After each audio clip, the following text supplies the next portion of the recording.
Les orphelins du sida sont des millions à travers le monde. À Kinshasa, à la capitale de la République démocratique du Congo, nos reporters ont rencontré un PVV. Il s'appelle Donatien Sadi, il a 13 ans au fond de la rue.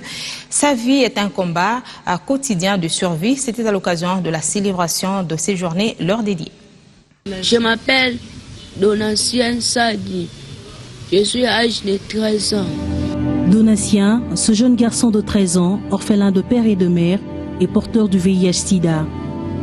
Récupéré dans la rue par les femmes du RENOAC, Réseau national des organisations assises des personnes vivant avec le VIH-Sida, cet enfant a bien de souvenirs et relate très clairement son histoire. Je commençais à dormir dans la rue, dans les marchés pour manger. C'est très difficile, il faut demander les aides pour manger. Maintenant, à l'autre moment, j'ai croisé avec des mamans. On m'a mené ici à Renorac, chez Papa Kaouton. On m'a mené là-bas à Renorac. Maintenant, ici, Papa Chia m'a pris, moi, il m'a parti centre de santé. On m'a fait pour moi le test de VIH. On m'a pris à faire un microbe de VIH. On m'a fait aussi l'examen de tuberculose.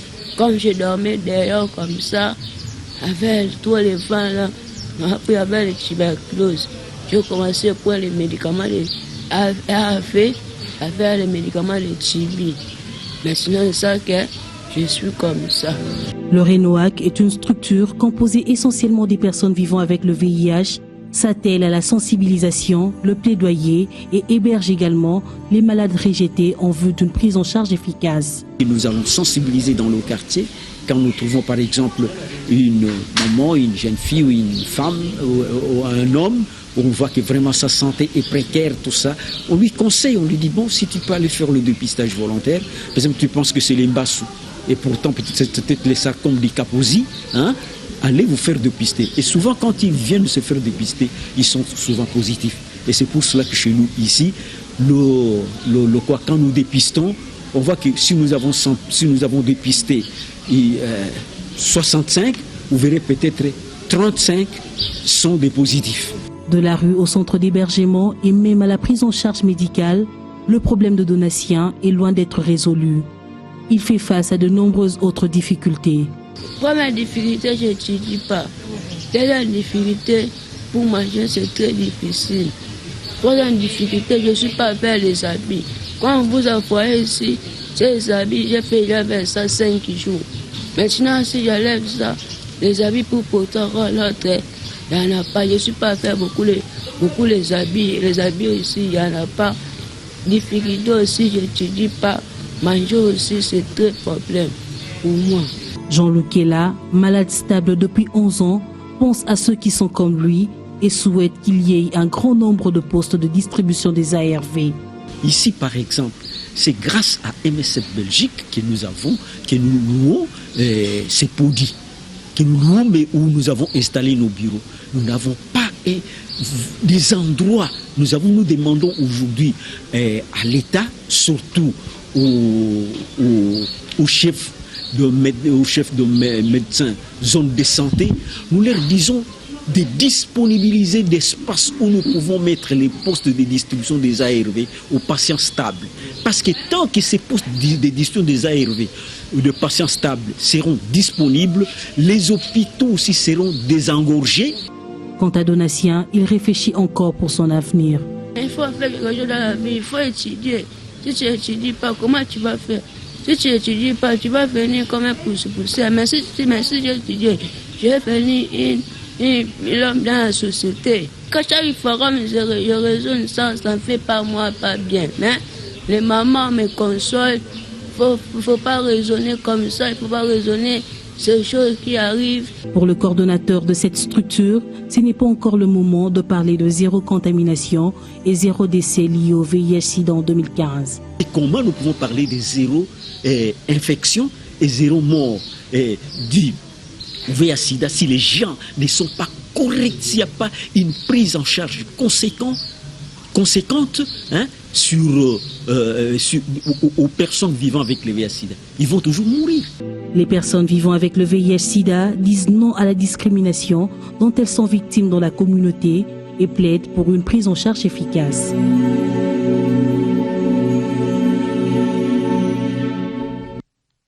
Cet orphelin n'est pas exclu du lancement officiel ce jeudi en RDC du rapport mondial des suivis sur l'éducation pour tous, un document qui rend son verdict sur les progrès qui ont été accomplis à l'échelle mondiale dans la réalisation des 6 objectifs de l'éducation pour tous fixés à Dakar au début du millénaire. La RDC, pour ceux qui les concernent, au-delà des progrès enregistrés, il y a encore du chemin à parcourir. Autre chose, environ 1000 Bakata Katanga ont exprimé ce mercredi leur ferme volonté de quitter la brousse et de se rendre à l'armée régulière dans le territoire de Pweto, une décision qui fait suite à la mort de leur chef Mandrakwa. À noter que ces éléments se sont confiés aux membres de l'ONG Libertos. Le vice-ministre des Finances, Albert Petit, était hier à l'Assemblée nationale pour plaider en faveur de la proposition de loi sur l'adoption et suppression des taxes dans les pays membres de la CAC. Albert Petit soutient que tout pays membre de cette communauté ne doit plus payer les taxes dues à l'importation et à l'exportation. Autre chose, 2 morts et 13 blessés, c'est le bilan de l'attaque survenue dans la nuit de mardi à mercredi contre un convoi du contingent tanzanien de la MONUSCO à Beni dans le Nord Kivu. Des agressions attribuées aux rebelles ougandais de l'ADF. Le secrétaire général de l'ONU a condamné cette attaque et au cours de son point de presse hebdomadaire de la MONUSCO tenu à son siège, la MONUSCO fait savoir qu'elle était prête à une éventuelle riposte. La mission des Nations Unies pour la stabilisation en RDC est-elle sous un signe indien? Après la récente attaque d'un de ses hélicoptères à Oicha dans le Nord Kivu, c'est au tour de ces casques bleus du contingent tanzanien de subir les tirs lors d'une embuscade tendue toujours dans ce Nord Kivu. Le général Bayo, numéro 2 des forces de la MONUSCO, revient dans ses propos pour un rappel des faits. Hier à 18h15, un convoi du contingent du bataillon tanzanien de la brigade d'intervention a été pris dans une embuscade à hauteur du village de Kisiki qui se trouve à 10 km environ au sud de Eringeti et à environ 50 km au nord de Beni. Le bilan de cette action à cette heure est de 2 soldats tanzaniens tués, 13 blessés par balle, dont 9 ont déjà été évacués à notre hôpital militaire de Goma, les autres étant prévus pour être transférés dans l'après-midi. Nous regrettons aussi la mort au cours de cet incident de 2 civils. Une situation embarrassante et révoltante pour les commandements de la MONUSCO qui tient à tout prix à en finir avec les forces du mal dont l'ADF et tous les autres groupes armés disséminés à travers le pays. Les opérations subséquentes, dont bien sûr je ne révélerai pas la teneur, sont actuellement en cours sous la coordination pour la MONUSCO du lieutenant-général Santos Cruz, le commandant de la force, qui s'est rendu sur les lieux tôt ce matin. Au sujet justement des élections, certains acteurs politiques de l'opposition exigent, eux, la tenue d'un dialogue préalable comme préalable pour s'engager dans ce processus, cas de le dire pour Lisanga Bonganga de la plateforme Front Populaire. Joint au téléphone, il motive sa position. Ça se retrouve dans l'accord cadre d'Addis Abeba. Et c'est lors de la signature de cet accord, par le bienfait de la réconciliation. Et là, il y a un point principal du dialogue. Les instruments juridiques internationaux, comme la résolution 2098 et la récente résolution 2211, les deux parlent de l'organisation d'un dialogue inclusif. Il revient aux membres du pouvoir de répondre à cette préoccupation. Quant à nous, l'opposition, nous pensons que l'heure est à l'organisation de ce dialogue. Mais au niveau de l'opposition, le président Tshisekedi est la première personne à avoir demandé entre nous, les leaders politiques de l'opposition, que nous devons respecter cette résolution du Conseil de sécurité. Voilà pourquoi il a mis ça sur un document intitulé « Comment résoudre la crise dans notre pays ». Raison pour laquelle hier nous avons lancé l'appel d'abord à lui-même en tant que notre leader et que autour de lui nous puissions nous retrouver toute l'opposition. Et le dialogue tel qu'appuyé par l'opposition, ce n'est pas pour le partage du pouvoir, c'est pour que nous puissions assainir le climat au niveau du processus électoral afin d'avoir des élections démocratiques, transparentes et surtout des élections apaisées.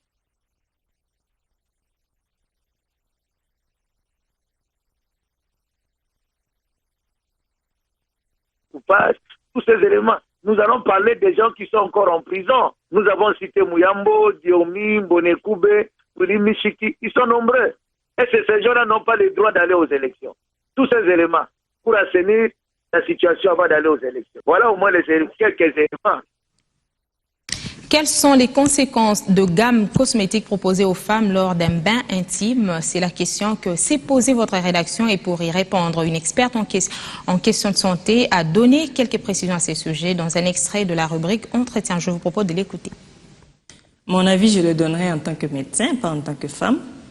Pourquoi? Parce que nous nous sommes rendus compte que ce n'est pas moi uniquement, c'est l'étude qui a été faite même dans d'autres pays, que les cosmétiques, c'est le marketing. C'est-à-dire, on fait tout pour voir que la chose soit vendue.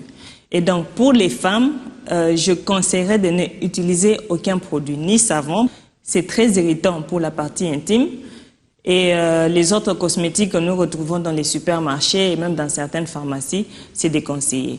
La façon la plus simple de se protéger, c'est d'utiliser de l'eau. Pourquoi de l'eau? Parce que de l'eau, nous savons qu'il n'y a pas de produits cosmétiques dedans et l'eau, on peut la trouver n'importe où. Aussi, les cosmétiques que nous utilisons détruisent ce qu'on appelle la flore bactérienne normale, c'est-à-dire l'ensemble des bactéries naturelles que Dieu a créées comme telles pour défendre l'organisme lorsqu'il y a une infection, la voie génitale bien sûr, de se défendre. Mais quand on utilise les cosmétiques qui souvent détruisent ces bactéries naturelles, ça ne fait que favoriser les infections. Et puis la société de télécommunications RTL Congo a scellé ce mercredi un partenariat avec la société commerciale des postes et télécommunications. RTL entend ainsi donner une nouvelle dynamique à la SCTP afin de faire développer le secteur des télécommunications en RDC. Une alliance vient d'être scellée entre la société commerciale de postes et télécommunications et RTL Congo pour construire une nouvelle vision des télécommunications en RDC et redynamiser cette entreprise publique pour un partage équitable de biens et services entre les deux entreprises signataires de ce partenariat. Notre objectif vraiment numéro 1, c'est de faire que les nouvelles technologies de l'information et des communications dans notre pays aillent de l'avant. Nous voulons que ensemble nous puissions relever la tête. Je pense que la SCPT nouvelle donne. Les commerciales de postes et télécommunications et RTL Congo pour construire une nouvelle vision des télécommunications en RDC et redynamiser cette entreprise publique pour un partage équitable de biens et services entre les deux entreprises signataires de ce partenariat. Notre objectif vraiment numéro 1, c'est de faire que les nouvelles technologies de l'information et des communications dans notre pays aillent de l'avant. Nous voulons que ensemble nous puissions relever la tête. Je pense que la SCPT nouvelle donne s'appuie sur ses partenaires qui sont les opérateurs privés pour pouvoir encore atteindre la sobriété. Rassuré de sa visite, le directeur général de RTL Congo compte donner un vrai coup de pouce pour booster la SCPT.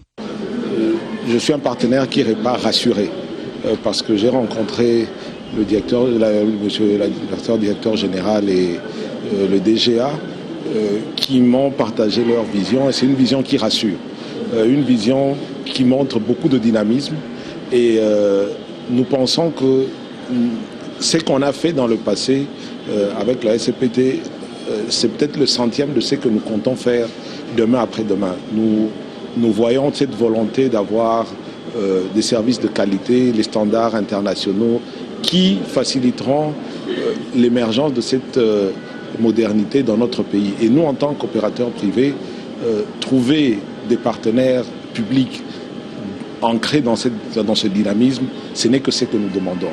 Pour mieux gérer la destinée de la RDC dans les télécommunications, un délai est donc fixé pour évaluer l'éventualité de ce partenariat. Parlons culture à présent. L'exposition photo sur les crises de malnutrition et le choléra a quitté le centre l'ONU Bruxelles de Kinshasa pour la place du 30 juin à la gare centrale. Les photos proposées sont réalisées par l'UNICEF RDC en collaboration avec le ministère congolais du genre.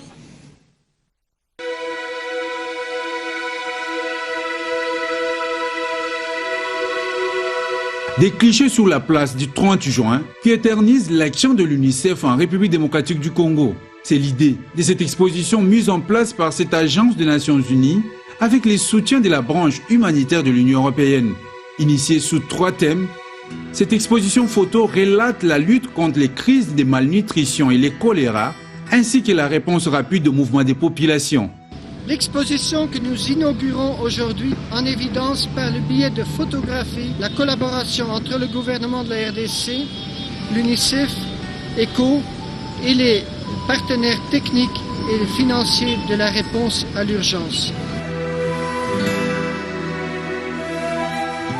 Une réalisation qui s'est notamment penchée sur un aperçu des conflits armés récurrents qui affectent la RDC, dont l'une des conséquences est le déplacement de près de 2,7 millions de personnes. Un chiffre inquiétant dont la moitié constitue des enfants.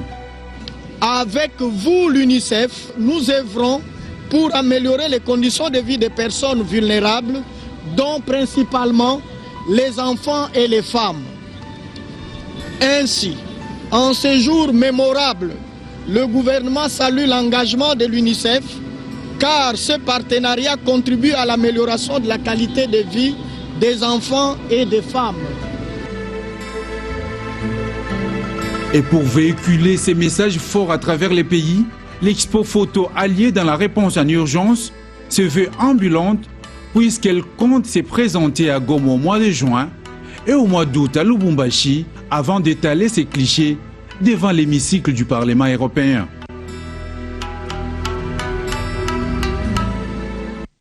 L'INAFoot Play-Off, la manche allée des Play-Off de la l'INAFoot se clôture ce dimanche 10 mai à Lubumbashi et à Mbuji-Mayi respectivement.